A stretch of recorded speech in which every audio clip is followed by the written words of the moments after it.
हरिभाऊ तावडे यांचं चरित्र ऐकलं आणि डोळ्यात पाणी आलं नाही असं होऊच शकत नाही. जो सत्य भक्त आहे ना, सच्चा सेवेकरी आहे ना, हरिभाऊंचं दुखणं खरं त्याला समजतं. हरिभाऊ तावडे मुंबईचे खरे आले होते व्यापाराच्या निमित्त स्वामींचं दर्शन घ्यायला, पण घटना घडली अशी स्वामींनी आपल्या चरण पादुका त्यांना दिल्या. नीट ऐका, महिला सरळ बसा, पाठ सरळ ठेवा.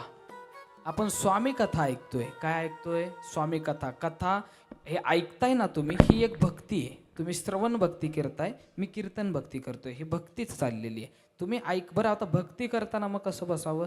ताट असावं, पाठीचा काना ताट असावा. तुम्ही म्हणता महाराज तुमच्या मागं लाकूड आहे, आमच्या मागं नाही आहे, तुम्ही का आमच्या लादता?